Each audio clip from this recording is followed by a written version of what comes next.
Hello student, मैं मकवाना हितल आपका इस वीडियो में स्वागत करती हूँ।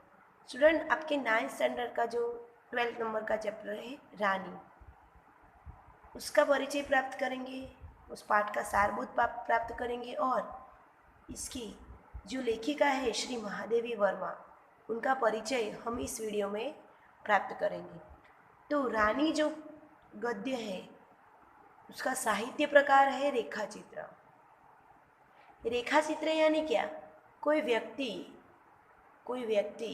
या कोई भी पशु पक्षी या किसी एक जीवित वस्तु हो, जो जीवित इंसान हो, जीवित चीज हो, जो उसके अनुसंधान में, उसके बारे में, उसके जीवन के बारे में कोई एक टॉपिक लिया गया हो, उसे सामान्यतः हम रेखाचित्र कहते हैं। तो यहाँ पे रानी नाम की एक घोड़ी है, उस घोड़ी के बारे में लेखक ने बात की है, तो इसे रेखाचित्र नाम दिया गया। साहित्य प्रकार क्या है?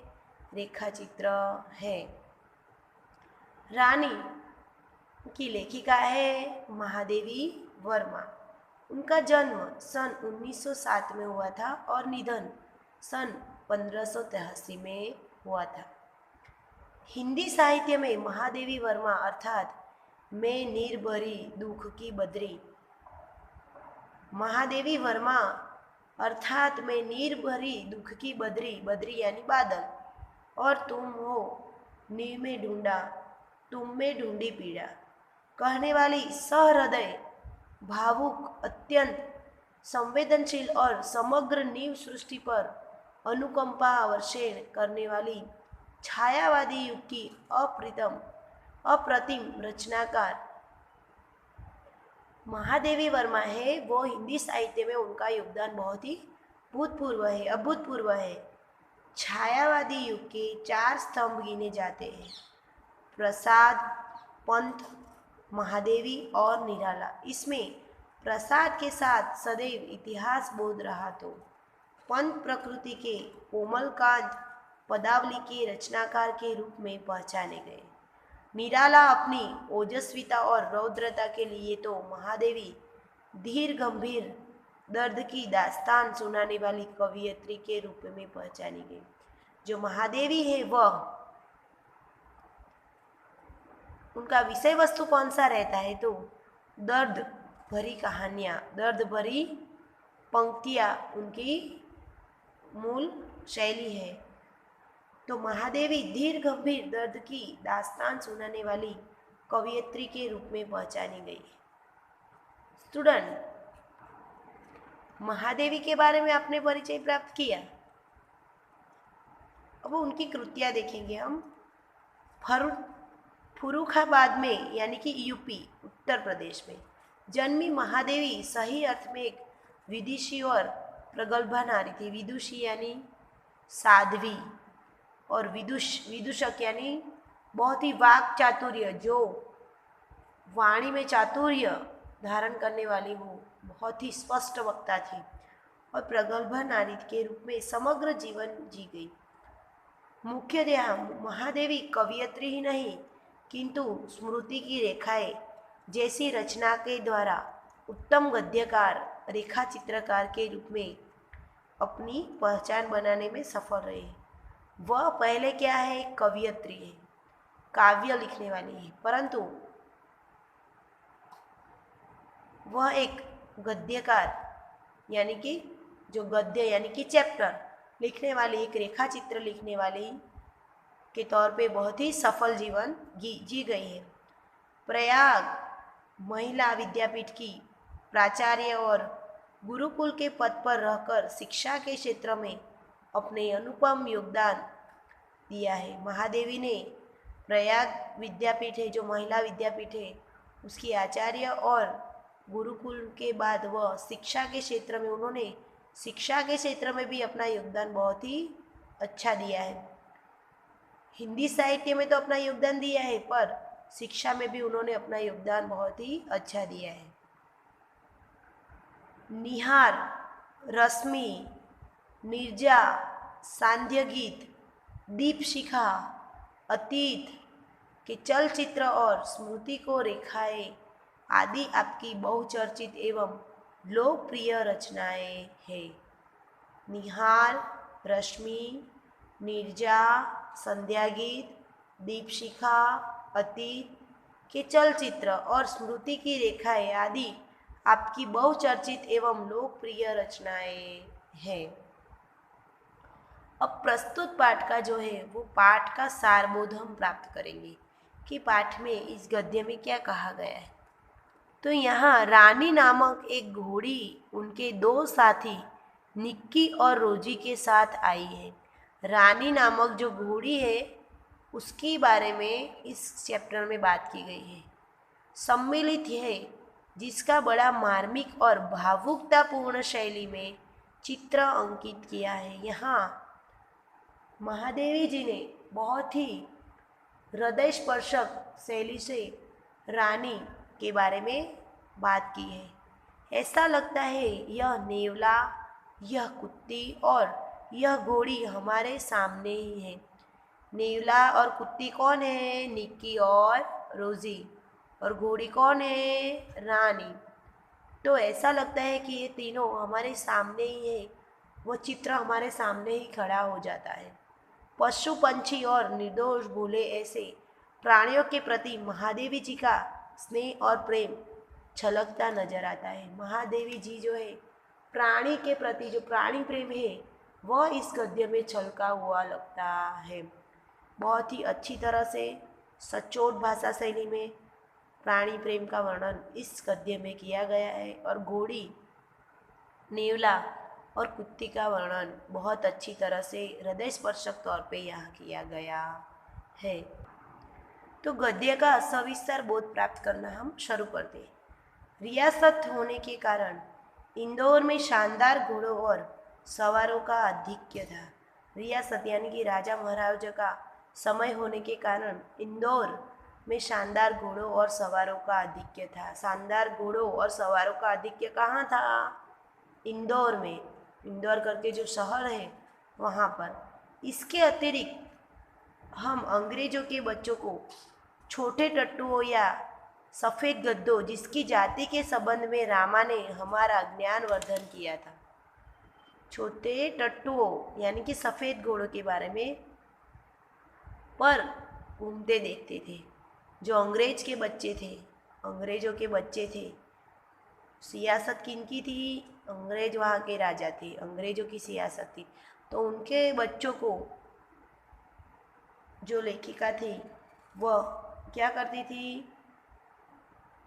छोटे बच्चों यानी कि अंग्रेजों के बच्चों को वो उनके साथ घूमते देखती थी। रामा की कहानियों में तो राजा अपराधियों को गधे पर चढ़ाकर देश निकाला देता था। जो राजा करके इंसान था उसकी कहानी उसके बताए मुताबिक क्या है कि अपराधियों, जो गुनहगार होते हैं, जो अपराधी होते हैं, उनको गधे पर चढ़ाकर देश निकाला दिया जाता है। यानी कि उसको सजा के तौर पे देश से निकाल दिया जाता है। इन्हें गधों पर बैठकर प्रसन्नता से घूमते देखकर विश्वास करना कठिन था कि इन्हें दंड मिला है। गधे पे बैठ के ये लोग घूमते थे तो प्रसन्न होते थे, विश्वास ही नहीं होता था कि इन्हें दंड मिला है। रामा के पास हमारी जिज्ञासा, जिज्ञासा यानी कि कुछ जानने की वृत्ति, जिज्ञासा वृत्ति, जिज्ञासा का समाधान था। इन्हें विलायत में गधे पर बैठने का दंड देकर भारत भेजा गया है, क्योंकि वहाँ यह वाहन नहीं है। देखो, भारत में गधों पे सवारी नहीं होती है, भारत में घोड़ों पे सवारी होती है। तो वहाँ पर वह वाहन नहीं था। इसीलिए एक दिन हम तीनों ने बाबूजी को मौखिक स्मृति पट यानी कि मोमारम दिया कि हमारे पास छोटा घोड़ा न रहना अन्याय की बात है। एक दिन लेखक ने क्या किया कि हमारे पास छोटा घोड़ा नहीं है, वह तो अन्याय की बात है। यदि अन्य बच्चों को घोड़े पर बैठने का अधिकार है तो हमें भी वह अधिकार मिलना चाहिए। अधिकार, हक। अगर अन्य बच्चों को घोड़े पर बैठने का अधिकार है तो हमें भी वह अधिकार, वह हक हमें मिलना चाहिए।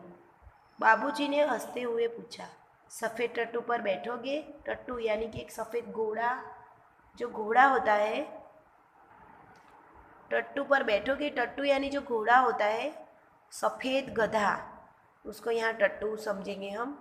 तुम कहो कि 60 ठेल मठाल के उपरांत मैंने अगुआ होकर गंभीर मुद्रा में उत्तर दिया, सफ़ेद टट्टू तो गधा होता है जिस पर बैठाकर सजा दी जाती है।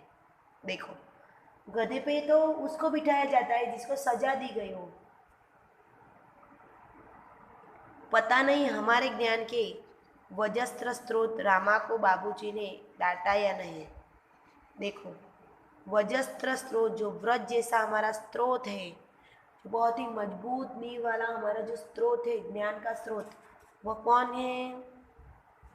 रामा, जो उनके अस्तबल में जो रखने की, पशुओं को रखने की जगह थी, उसकी देखभाल करता था, उसका नाम क्या था? रामा। तो पिताजी ने रामा को डांटा होगा या नहीं? डांटा यानी कि उसको डांट लगना, उसको बोलना। परंतु कुछ दिन बाद हमने देखा कि एक छोटा सा चॉकलेटी रंग का टट्टू आंगन के पश्चिम वाले बरामदे में बांधा गया था। बरामदा यानी आंगन, वरांडा।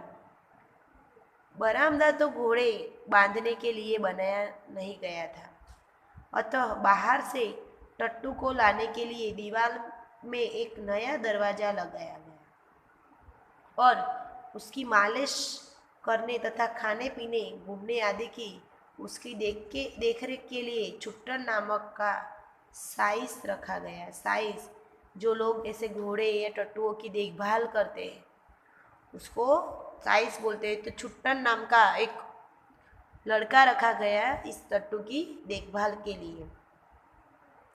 यह तो हम उस छोटे टट्टू से बहुत प्रभावित और आतंकित हुए।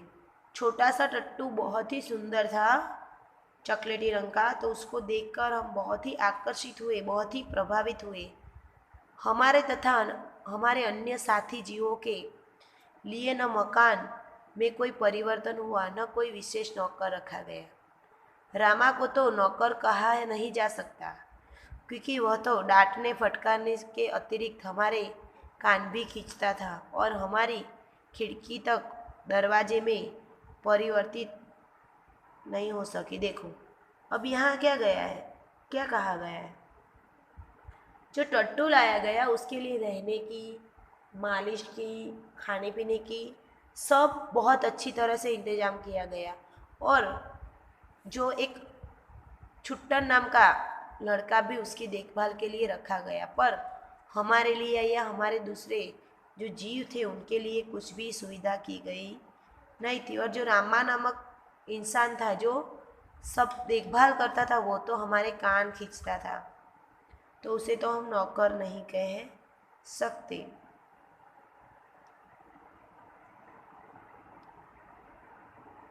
देखो, यहाँ क्या हुआ है, टट्टू से वो लोग बहुत ही प्रभावित हुए थे। पर रामा नाम के जो नौकर, जो एक नौकर है, उसको नौकर नहीं कह सकते, क्योंकि वह तो डांटने फटकारने का भी काम करते हैं, जिससे हम रोजी और देखो, खिड़की भी दरवाजे में परिवर्तित यानी बदलाव नहीं आया, जिससे हम रोजी और निक्की के साथ कूदने के कष्ट से मुक्त हो। रोजी और निक्की कौन है? रोजी और निक्की कौन है? तो रोजी कुत्ती है और निक्की नेवला है। तो उनके साथ जो कष्ट यानी पीड़ा, दुख, जो खिड़की है उसमें से बाहर निकलने के लिए उनको खिड़की से कूदना पड़ता था, वह कष्टदायी था, उस कष्ट में भी मुक्ति नहीं मिली। रोजी और निक्की जो नायक है उनके मित्र हैं। बाबूजी से यह सुनकर भी कि वह टट्टू हमारी सवारी के लिए आया है, अब सब 4-5 दिन उसके रुष्ट और अप्रसन्न ही घूमते रहे। देखो, 4-5 दिन रुष्ट यानी कि रूठे हुए और अप्रसन्न घूमते रहे, परंतु अंत में उसने हमारी मित्रता प्राप्त ही कर ली। रामा से उसका नाम पूछने पर ज्ञात होना पता चला कि उसे ताज रानी कहकर पुकारा जाता है। ताज रानी कहकर उसे पुकारा जाता है। ताजमहल का चित्र हमने देखा था और रामा और कल्लू को माँ की सभी कहानियों में रानी के सुख दुख की गाथा सुनते सुनते हम उसके प्रति बड़े सहृदय हो गए। सहद सदय हो गए यानी कि उससे घुल मिल गए। ताजमहल जैसे भवन की रानी होने पर भी वह वहाँ से कहानी की रानी की तरह निकाल दी गई है। यह कल्पना करते ही हमारी ईर्ष्या और सारा रोष करुणा से पिघल गया और हम उसे और अधिक आराम देने के उपाय सोचने लगे। अब जो रानी नाम की घोड़ी थी उसको लाया गया स्टूडेंट, तो उस घोड़ी को जो सुविधाएं दी गई, तो वो सुविधाओं देने के कारण लेखक जो नायक है उनको ईर्ष्या होने लगी। जो बाल स्वरूप नायक है उनको ईर्ष्या होने लगी कि इसको इतनी फैसिलिटी, इसको इतनी सुविधाएं दी गई है और हमारे बारे में तो ऐसा कभी सोचा ही नहीं गया। पर वो जो ताजमहल जो आगरा का एरिया है, जो आगरा का विस्तार है, वहाँ से लाई गई थी और उसकी कहानी बहुत ही दुखद थी। तो वह सुनकर उनको सहृदयता होने लगी। वह इतनी सुंदर थी कि सब अब तक उसकी छवि आँखों में वसी जैसी है। आँखों में बस जाना, हल्का चॉकलेटी चमकदार रंग जिस पर दृष्टि फिसल जाती थी, ऐसा रंग की दृष्टि फिसल जाए। खड़े छोटे कानों के बीच में माथे पर झूलता आयाल का गुच्छा, आयाल यानी लगाम का गुच्छा, बड़ी काली स्वच्छ और पारदर्शी जैसी आंखें। स्टूडेंट, यहाँ जो रानी नामक घोड़ी है उसका वर्णन किया गया है 4-5 वाक्य के, यानी कि 4 मार्क्स के प्रश्न के उत्तर में पूछा जा सकता है इस पैराग्राफ में से कि रानी कैसी दिखती थी, रानी का वर्णन कीजिए। तो कैसी थी, तो आंखें कैसी थी, पारदर्शी, लाल नथुने जिन्हें फुला फुला कर चारों ओर की गंध लेती रहती थी, उजले दांत और लाल जीभ की झलक देते हुए गुलाबी होठों वाला लंबा मुंह जो लोहा चबाते रहने पर भी सख्त विक्षत नहीं होता था। सख्त विक्षत यानी कि उसको कोई नुकसान नहीं होता था। ऊंचाई के अनुपात से पीठ की चौड़ाई अधिक है।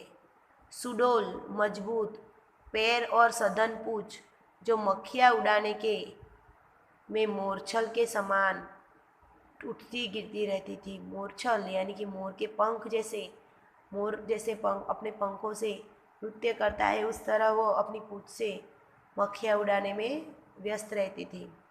उस समय वह सब समझने की बुद्धि नहीं थी, परंतु इतने दीर्घ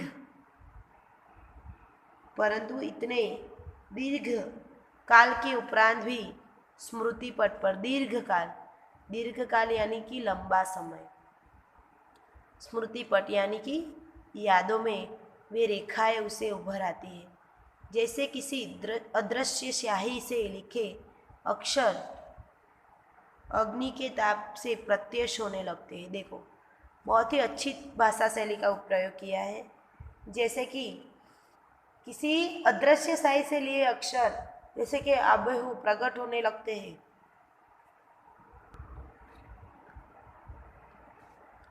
हम बार बार सोचते हैं कि वह कुछ और छोटी क्यों न होती तो हम रोजी और निकी के साथ उसे भी अपने कमरे में रख लेते। उसका आकार जो था घोड़ी का, देखो घोड़ी नेवला और कुत्ती के हिसाब से कद में बड़ी होती है, तो वह सोचते हैं कि वह थोड़ी छोटी होती तो अच्छा था।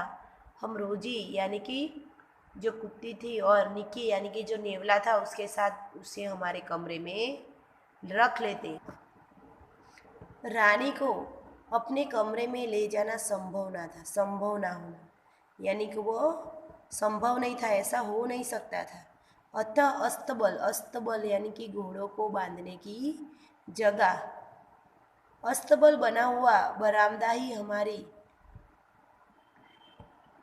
अराजक का कार्यालय बना। देखो, जो बरामदा था, जो क्या था, बरामदा, बरामदा यानी क्या होता है, मैंने आपको समझाया है।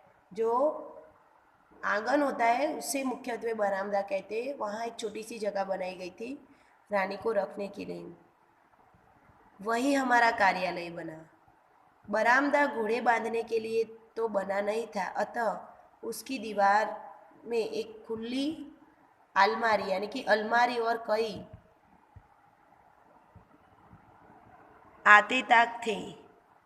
उन्हीं में हमारा स्वेच्छाया विस्थापित और शरणार्थी खिलौनों का परिवार स्थापित होने लगा। शरणार्थी खिलौनों यानी कि खिलौने और पशु पक्षी जो उनके मनोरंजन के लिए थे वह। रानी की गर्दन में झूल झूल कर उसके कान और अयाल में, अयाल यानी मैंने आपको बोला था अयाल यानी क्या होता है, यानी उसकी लगाम में फूल खोसकर और उसको बिस्कुट आदि खिला खिला कर थोड़े ही दिनों में हमने उसे ऐसी मैत्री, मैत्री यानी मित्रता कर ली कि हमें न देखने पर वह अस्थिर यानी अस्वस्थ हो जाती थी, पैर पटकने और हिनहिनाने लगती थी, आवाज करने लगती थी। नायक को देखकर कौन हिनहिनाने लगता था, तो रानी। फिर हमारी घुड़सवारी का कार्यक्रम आरंभ हुआ। फिर हमारी घोड़सवारी का कार्यक्रम आरंभ। मेरे और बहन के लिए, बहन भगिनी बहन के लिए सामान्य छोटी पर सुंदर खरीदी गई और भाई के लिए चमड़े के घेरे वाली ऐसी जीन बनाई गई जिससे संतुलन खोने पर भी गिरने का भय नहीं था। जीन यानी घोड़े की पीठ पर रखने वाली एक चमड़े से बनाई गई जो होती है एक बैठने के लिए, उसे जीन कहते हैं। बाहर से चबूतरे पर खड़े होकर हम बारी बारी से रानी पर आरूढ़ होते और छुट्टन साथ दौड़ता हुआ हमें घुमाता। अब यहाँ पर रानी जो घोड़ी है उस पर बैठकर घूमने की बात की गई है। तो स्टूडेंट, अब तक की कहानी आपने देखी रेखा चित्र में, अब तक का जो गद्य है वह आपने समझा कि किस तरह रानी को लाया जाता है और नायक के मन में क्या विचार उद्भव होते हैं, फिर उनकी कैसे रानी घोड़ी से मित्रता होती है, रानी कैसी दिखती है, ये सारे प्रश्न आपको ऑटोमेटिक लिखने आएंगे, उसके उत्तर आप लिख सकोगे। ये सारा अर्थबोध समझ हमने प्राप्त की है। अब अगले वीडियो में हम इस गद्य की पूर्णतः समझूती प्राप्त करेंगे। इसकी PDF मैं आपको भेजूंगी, वो आपको गद्य आपको अच्छे से ध्यान देकर पढ़ना है। अस्तु।